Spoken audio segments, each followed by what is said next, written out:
Hi friends, నమస్తే. నేను మీ Pramila. Welcome to వంట సాగరం. ఫ్రెండ్స్, వంట సాగరంలో ఇవాల్టి మన రెసిపీ వచ్చేసి బెల్లం సున్నుండలు. నేతితో చేసిన ఈ బెల్లం సున్నుండలు హెల్త్కి చాలా మంచిది. ఏ వయసు వారైనా, చిన్నపిల్లల నుంచి పెద్దవారి వరకు ఎవరైనా వీటిని తీసుకోవచ్చు. ఎదిగే పిల్లలకు రోజుకొకటి చొప్పున వీటిని ఇస్తే వారు చాలా పుష్టిగా, బలంగా ఎదుగుతారు. మరి ఇటువంటి ఆరోగ్యకరమైన బెల్లం సున్నుండలను ఏ విధంగా తయారు చేసుకోవాలో ఈ వీడియోలో చూద్దాం. ముందుగా ఒక బాండిని స్టవ్ మీద పెట్టుకొని ఒక పెద్ద కప్పు మినపగుళ్ళను యాడ్ చేసుకోండి. లో ఫ్లేమ్ మీద వాటిని ద్వారగా వేయించుకోండి. ఇక్కడ నేను తక్కువ ఉన్న మినుముల్ని యాడ్ చేసుకున్నాను. మీరు సాయి మినపగుళ్ళైనా యాడ్ చేసుకోవచ్చు. సాయి మినపగుళ్ళు యాడ్ చేసుకున్నప్పుడు వాటిని వేయించుకోవడానికి టైం అనేది తక్కువ పడుతుంది. వీటికైతే టైం కొద్దిగా ఎక్కువ పడుతుంది. వీటిని వేయించుకోవడానికి నాకు 15 నిమిషాలు పట్టింది. ఇవి వేగినప్పుడు మంచి స్మెల్ అనేది బయటికి వస్తుంది. లేదా కొన్ని గింజల్ని నోట్లో వేసుకొని చూసినప్పుడు అవి కరకరలాడతాయి. ఇలా కరకరలాడినప్పుడు స్టవ్ ఆఫ్ చేసుకోండి. వీటిని వేరొక ప్లేట్లోకి ట్రాన్స్ఫర్ చేసుకొని చల్లారనివ్వాలి.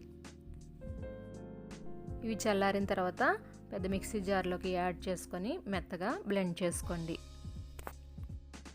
ఈ విధంగా పౌడర్లా బ్లెండ్ చేసుకున్న తర్వాత దీన్ని ఒక వెడల్పాటి పాత్రకి యాడ్ చేసుకోండి.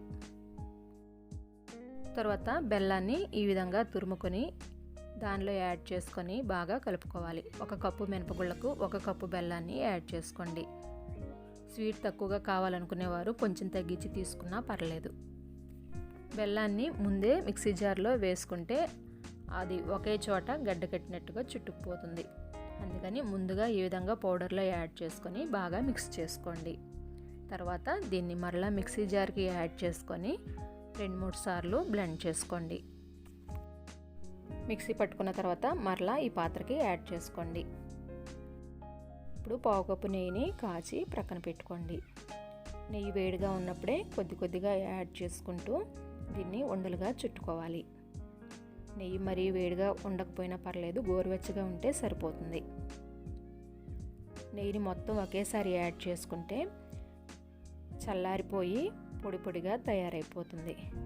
అందుకని కొద్ది కొద్దిగా యాడ్ చేసుకుంటే చక్కగా ఉండల్లాగా గట్టిగా తయారవుతాయి అన్నమాట. ఈ విధంగా ప్రెస్ చేసుకుంటూ ఉండలు చుట్టుకోవాలి.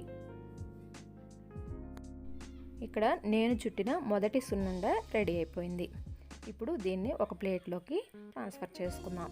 అలాగే మిగిలిన సున్ని నుంచి కూడా ఉండల్లాగా చుట్టుకొని సున్నుండలు రెడీ చేసుకోవాలి.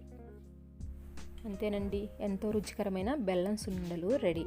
ఫ్రెండ్స్, ఈ రెసిపీ మీకు నచ్చినట్లయితే కంపల్సరీ లైక్ చేయండి. మీరిచ్చే ఒక లైక్ వల్ల మన వీడియో అనేది అనేక మందికి చేరుతుంది.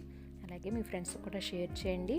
ఇటువంటి మరిన్ని టేస్టీ రెసిపీస్ కోసం మన ఛానల్ని సబ్స్క్రైబ్ చేసుకోవడం మాత్రం అస్సలు మర్చిపోకండి. Thanks for watching.